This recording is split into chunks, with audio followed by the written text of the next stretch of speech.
सृष्टि के आरंभ में प्रजापति ने यज्ञ के साथ प्रजाओं को रचकर कहा, यज्ञ से तुम वृद्धि प्राप्त करो और यह यज्ञ तुम्हारी इच्छित कामनाओं को पूरा करने वाला हो। समझिएगा, शब्दों को संकेत की तरह लीजिएगा, शाब्दिक अर्थ को मत पकड़ लीजिएगा। कोई प्रजापति बैठे नहीं हुए हैं और न ही उन्होंने कोई अद्भुत विशाल यज्ञ किया था कि जिससे पूरा ब्रह्मांड उत्पन्न हुआ हो। ऐसा कुछ नहीं था।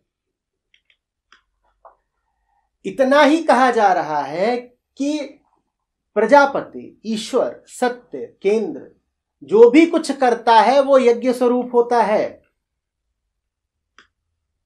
जो परम करता है, जो वास्तव में संसार को चला रहा है, वो यज्ञ कर रहा है। क्या अर्थ है इसका? क्यों निरुद्देश्य है, कि उसके पास कोई कामना नहीं है, निष्कामता है। इसीलिए जब तुम यज्ञ करते हो तो तुम कुछ कुछ उसके जैसे हो जाते हो, क्योंकि वो बिना किसी उद्देश्य के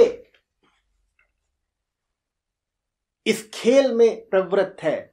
इसीलिए तुम भी जब निरुद्देश्य होकर खेलते हो तो तुम में ईश्वर की झलक आती है। इसीलिए कहा गया है कि बच्चे भगवान का रूप है। क्यों? क्योंकि बड़े तो खेलते भी हैं तो उद्देश्य के साथ। बच्चे वैसे खेलते हैं जैसे प्रजापति खेले थे। बच्चे वैसे खेलते हैं जैसे प्रजापति खेले थे। बात आ रही समझ में? अब ये मजेदार नहीं है कि जो सब कुछ चला रहा है उसके पास कोई प्रयोजन नहीं है, और जिनके पास अपनी 2-4 रोटी, एक आध घर, 5-7 लोग, इनकी जिम्मेदारी है, वो उद्देश्य से भरे हुए हैं। बिना उद्देश्य के एक कदम ना उठा पाए। उनसे कहा जाए ऐसे ही चल लो तो कहेंगे पागल हो गए हो क्या, समय बर्बाद करना है, ऐसे ही थोड़ी चला जाता है। अरे कोई वजह बताओ, कोई कारण बताओ।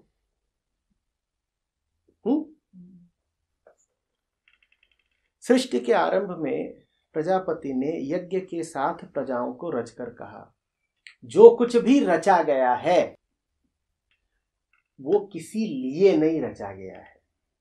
दुनिया कारणवश नहीं है, दुनिया बस है। और चूंकि दुनिया बस है, इसीलिए बड़ी समझदारी की बात कही है जानने वालों ने कि जिसने रचा है उसने अपने से बाहर कुछ नहीं रचा है। क्योंकि खेलने वाला खेल से अलग तो नहीं हो सकता। कभी खेल और खिलाड़ी को अलग अलग देखा है कि ये खिलाड़ी है और ये खेल चल रहा है? कभी देखा है? तो अगर वो खेल रहा है तो वही है। तो फिर रचनाकार और रचना में भेद मत कर लेना। फिर ये ना समझ लेना कि कठपुतली सा तमाशा चल रहा है और डोर किसी के हाथ में है जो कहीं और बैठा हुआ है। वो कठपुतलियां नचा नहीं रहा है, वो कठपुतलियां बन आया है। वही कठपुतली है, वही डोर है, उसी ने खेल शुरू करा है और वही एक दिन तमाशे को खत्म कर देगा। अपने को ही शुरू कर रहा है और अपने को ही खत्म कर देगा। तुम क्यों मौत से डरते हो? ना उसने तुम्हें शुरू करा था, न वो तुम्हें खत्म करने वाला है। अगर उसने किसी को शुरू करा था तो किसको शुरू करा था? खुद को। अगर वो किसी को खत्म कर रहा है तो किसको कर रहा है? भाई उसका व्यक्तिगत मामला है, तुम क्यों परेशान हो रहे हो? उसके घर की बात, तुम क्यों दखलंदाजी करते हो? अगर वो तुम्हारा है तो उस पर पूरा भरोसा रखो कि जो कर रहा है ठीक ही कर रहा होगा।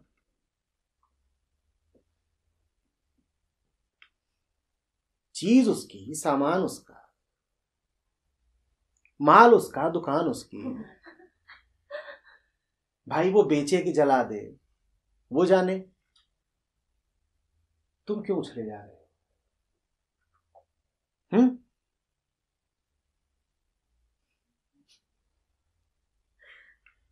तुम्हारा है क्या?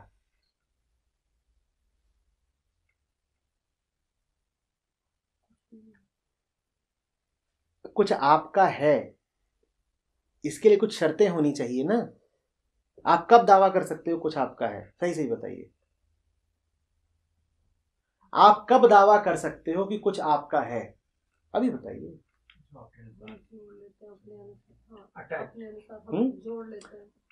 आप वास्तव में तर्कयुक्त रूप से कब दावा कर सकते हो कि कोई चीज आपकी है? आपने मान लीजिए अर्जित किया भी है, मान लीजिए कोई चीज थी, किसी के घर में रखी थी और आपने बड़ी मेहनत मेहनत से वो चुराई है, तो अर्जित तो करी एक महीने में, तो आपकी हो गई। इस बात की शर्त क्या है कि मान लिया जाए कि कोई चीज आपकी है? बाकी सब मान जाए कि आपकी है। अच्छा, बाकी सब मान लीजिए, मान भी गए कि आपकी है, पर बाकी सब के मानने, जब मैं ही वो हो गया तभी उसकी भी चीज मेरी हो गई ना। जब वो भेद ही नहीं रहा फिर कब आप कह पाएंगे पूरे यकीन से ये चीज मेरी है?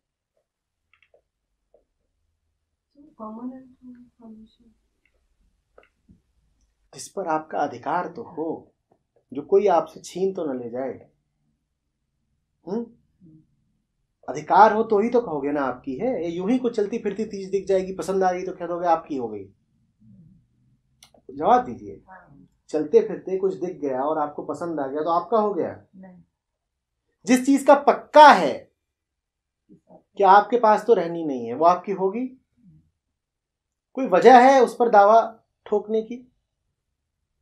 कहिए, बोलिए। हाँ, वो सुंदर हो तो आप उसके सौंदर्य को पी सकते हो। आपको उसके साथ 2-4 घड़ी मिली हो, आप प्रेम में गुजार सकते हो, पर आप उस पर हक तो नहीं जमा सकते। या जमा सकते हो? क्या है आपके पास जो समय नहीं ले जाएगा? कहिए, क्या है आपके पास जो समय नहीं ले जाएगा उठा करके? तो जिस चीज को समय पूरे हक के साथ उठा के ले जाने वाला है, वो किसकी हुई? अरे, तो गड़बड़ हो गई। तो चीज तो समय की है, क्योंकि पूरे हक के साथ आएगा और आप कहीं मुकदमा नहीं कर पाएंगे कि मेरी चीज ले गया। करके दिखाइएगा मुकदमा। समय आपसे जो जो छीनता जा रहा है उसको वापस पाने के लिए दिखाइए आप कहां पर मुकदमा ठोकेंगे। ठीक अभी अभी आपकी आयु से वो कुछ पल ले गया, जिम जाने में जब मजा आएगा वो तो हमारा होगा ना। अब वो भी ले जाए तो बहुत मजा आ रहा है, मजा आ रहा है, मजा आ रहा है, पीछे से चींटी काट गई, बस एक चींटी चाहिए, और सारा मजा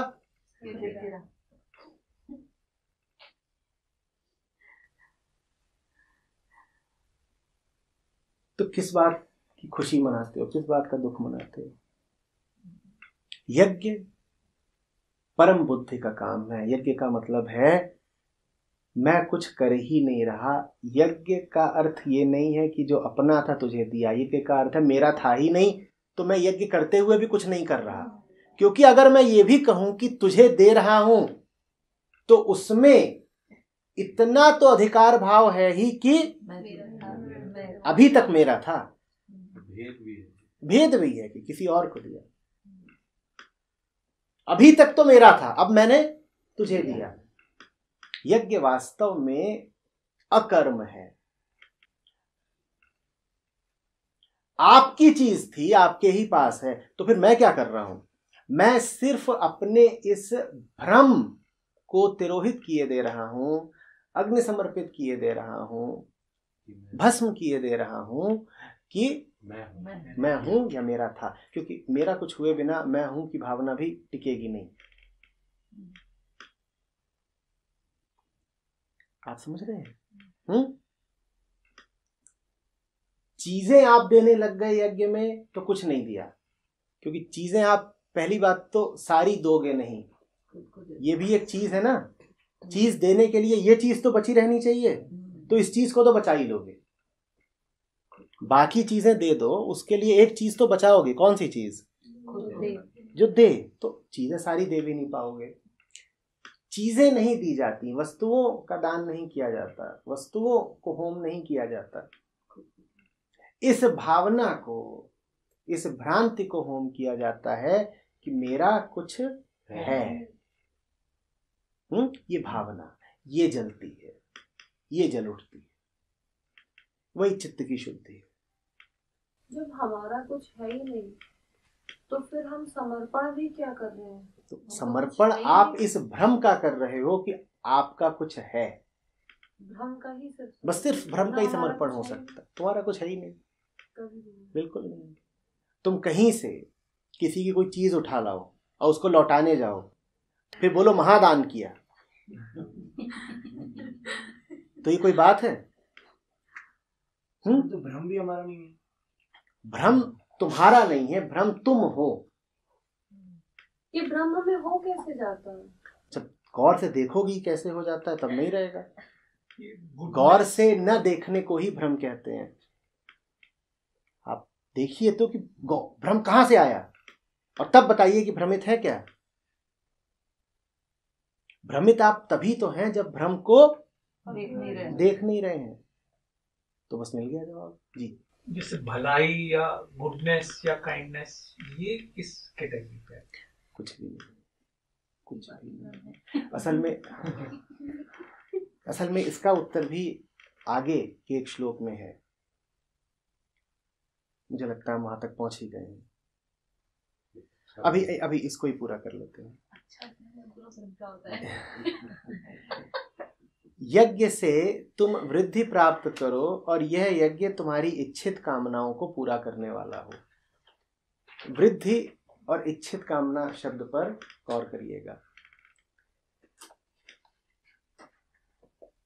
जो तुम्हें वास्तव में वृद्धि दे सके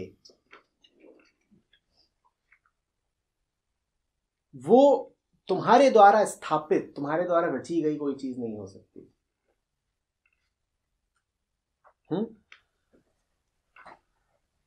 आध्यात्मिक संदर्भों में जब भी कहा जाए कि तुम वर्धमान हो, तुम्हारी तरक्की हो, तो ये नहीं कहा जा रहा है कि तुम्हारी साधारण इच्छाओं की पूर्ति हो जाए।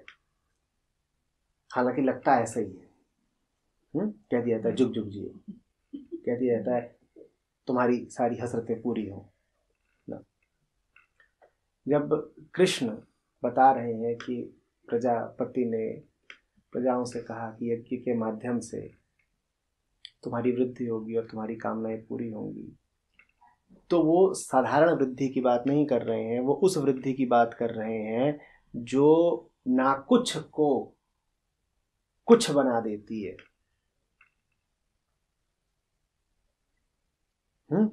जो मिट्टी को भगवान बना देती है, जो नाचीज को चीज बना देती है, वो हुई वृद्धि। छोटी मोटी वृद्धि नहीं कि कल तक 10 रुपए कमाते थे अब 100 रुपए कमाने लग गए, वो वाली वृद्धि नहीं कि एक मकान था 3 मकान हो गए। पहले साइकिल पर चलते थे अब कार खरीद ली, वो वृद्धि नहीं। ये आयामगत वृद्धि है। ये है कुछ ना का बहुत कुछ हो जाना। फिर कह रहा हूं, मिट्टी का सोना नहीं हो जाना, मिट्टी का खुदा हो जाना। ये उस वृद्धि की बात हो रही। वो वृद्धि निष्काम कर्म से ही हो सकती है, वो वृद्धि यज्ञ से ही हो सकती है। हां, तुम्हें ये वाली वृद्धि चाहिए हो कि अभी एक शर्ट है 2-3 और होनी चाहिए, तो उसके लिए तुम सकाम कर्म कर लो। जो भी कुछ असली है वो निष्काम कर्म यानी यज्ञ से ही मिलेगा। और जो कुछ तुम्हें सकाम कर्म से मिलता हो उसे बंधन जानना, उसे समय का बंधक ही जानना। वो तुम्हें मिला नहीं है, वो तुम्हें मिलने का भ्रम हो गया है। चाह कर और कोशिश करके जो भी तुमने हासिल किया है वो तुम्हें मिला नहीं है, उस पर तुम्हारी नजर बस पड़ गई है, वो तुम्हारी कामना बस में आ गया है, उस पर तुम्हारा अधिकार एक कल्पना मात्र है। समय तुम्हें जल्दी ही साबित कर देगा कि तुम्हारा उस पर हक कुछ था नहीं। फिर समझिएगा, जीवन में जो भी कुछ वास्तविक है वो आप तक निष्काम कर्म ही लेकर के आएगा। बात थोड़ी सी विरोधाभासी, क्योंकि निष्काम कर्म का अर्थ होता है वो सब कुछ जो आपने बिना फल की कामना के करा हो। और ये तो कहा जा रहा है कि फल की कामना जब नहीं रखोगे तब वो सब मिलेगा जो तुम्हारी गहनतम कामना है। इसीलिए आगे कहा है उन्होंने, तुम्हारी इच्छित कामनाओं को पूरा करने वाला हो। ये इच्छित कामनाएं ये सब नहीं है कि 2-4 गाय भैंस और मिल जाएं, घर में तरक्की हो जाए, खेती ज्यादा होने लगे, व्यापार बढ़ जाए, ये सब नहीं है। ये भी उद्देश्य ना हो कि हम ये काम उसके लिए कर रहे हैं जो परम है, मतलब निरुद्देश्य, इतना निरुद्देश्य कि जब ये भी ना आप पता कहते हो कि मैं ये काम परम के लिए कर रहा हूं, तो आपने परम के ऊपर कोई इच्छा, कोई गुण, कोई छवि तो आरोपित कर ही दी है ना। तो फिर आपने क्या करा, तो खींच लाए नीचे। इसीलिए उसकी बात ही नहीं की जाती। इसीलिए यज्ञ ब्रह्म को या सत्य को नहीं समर्पित होता। किसको समर्पित होता है? ताकि ये स्वीकार कर लिया जाए कि हम तो अगर अपनी ऊंची से ऊंची भी मंशा रखेंगे तो भी तुझ तक पहुंचना तो दूर रहा, तेरा इरादा भी नहीं कर पाएंगे। तो हमारा तो जो ऊंचे से ऊंचा इरादा है वो भी मूर्ति तक ही जा सकता है। तो मूर्ति बड़ी ईमानदारी की बात है कि निराकार को भजने का तो कोई तरीका ही नहीं है, तो भजने का उपाय तो मूर्त ही है।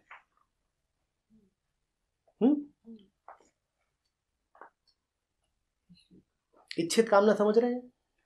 सबकी जो गहनतम कामना है, और आपकी गहनतम कामना क्या है? आपकी गहनतम कामना यही है कि वो सब कुछ जो आपको परेशान करता हो, वो सब कुछ जो आपको दुविधा और व्यग्रता में रखता हो, वो हट जाए। आपकी गहनतम इच्छा है कि वो सब कुछ जो आपको तनाव में रखता हो वो हट जाए। मजेदार बात यह है कि इच्छा ही सबसे ज्यादा तनाव में रखती है। अब इच्छा ये है कि वो सब कुछ जो तनाव देता हो वो हट जाए, और इच्छा ही सबसे ज्यादा तनाव देती है, तो फिर आपकी गहनतम इच्छा क्या हुई? कि इच्छा से ही मुक्ति मिल जाए। वही हम सबकी परम इच्छा है।